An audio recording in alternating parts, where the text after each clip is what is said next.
Jeudi 29 août 2024, Controverse à Jérusalem. nous vous accueillons de nouveau sur votre chaîne L'Aventure dans la Parole. Et c'est avec plaisir que nous nous retrouvons avec vous.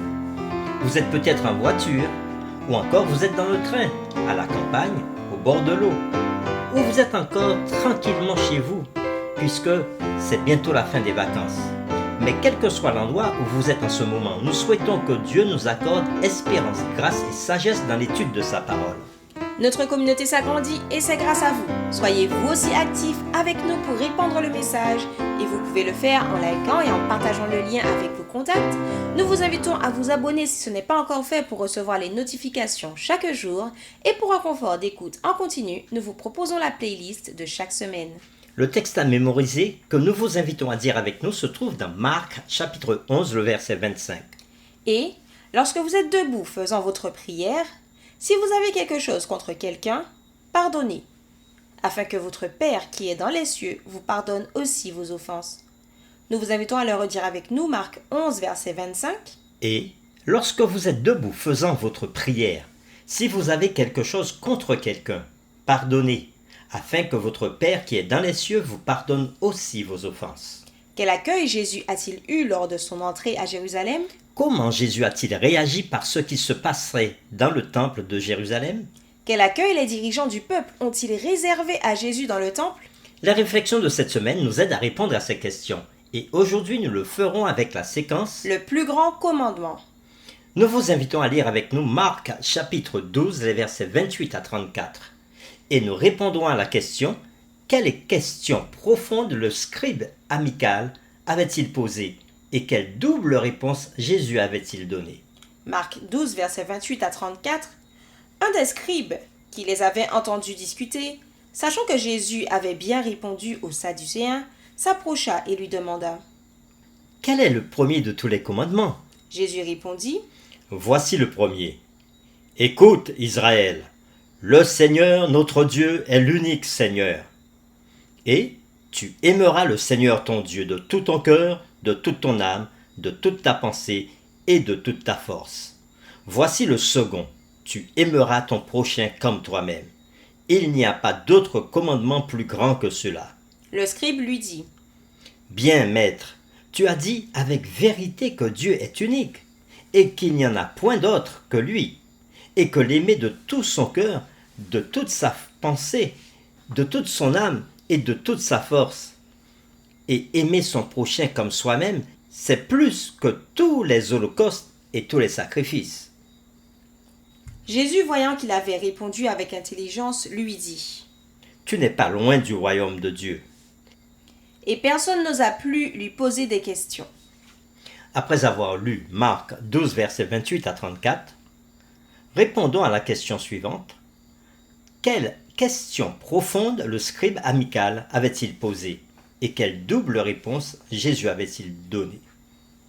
Jusqu'à présent, dans l'évangile de Marc, la plupart des chefs religieux, à quelques exceptions près, sont hostiles à Jésus. Cela est particulièrement vrai à Jérusalem où Jésus a affronté les dirigeants du culte dans le temple, ce qui se trouve au cœur du judaïsme. Ainsi, le fait qu'un scribe écoute les discussions et apprécie les réponses de Jésus fait preuve à la fois d'honnêteté et de courage face à l'animosité dominante envers Jésus.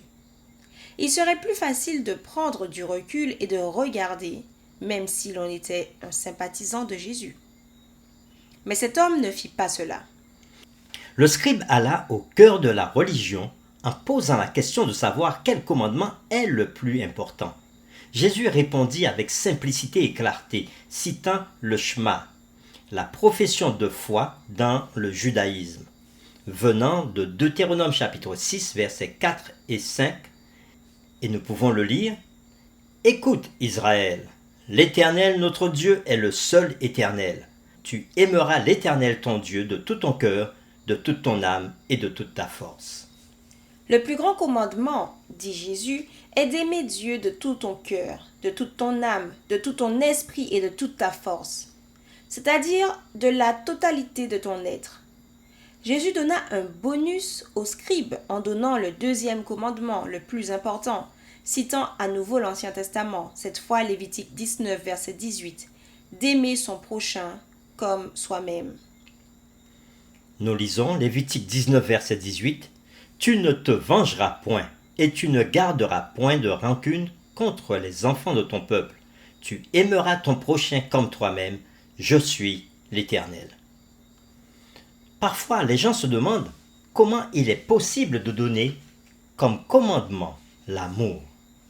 Le contexte culturel du commandement dans Deutéronome aide à expliquer cela. Le langage vient d'anciens traités entre les parties et le terme amour fait référence à la fidélité aux exigences du traité, à leur accomplissement fidèle. Ainsi, bien que cela n'exclue pas le concept d'affection profonde entre les parties, il est beaucoup plus axé sur les actions qui démontrent une telle loyauté.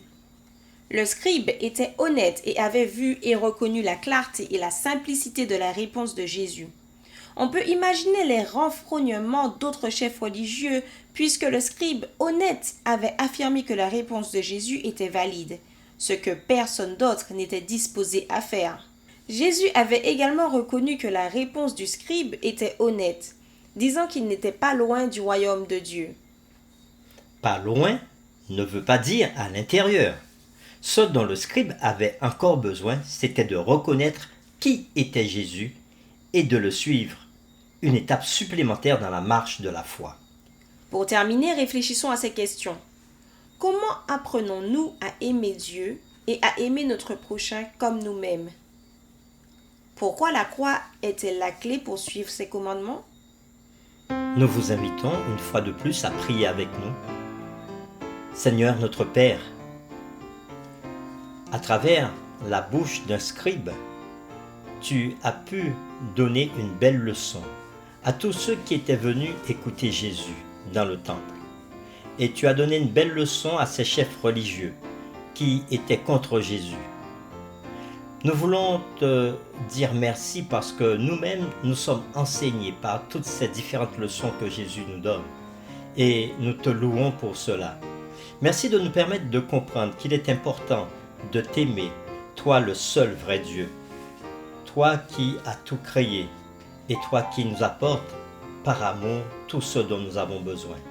Mais tu nous invites aussi à aimer ceux qui sont autour de nous, notre prochain, à aimer ceux qui vivent à côté de nous, nos parents, nos amis, mais aussi ceux que nous ne connaissons même pas. Tu nous invites à leur apporter notre amour. Aide-nous, jour après jour, à le faire dignement et dans ta volonté. Nous t'avons prié au nom de Jésus. Amen.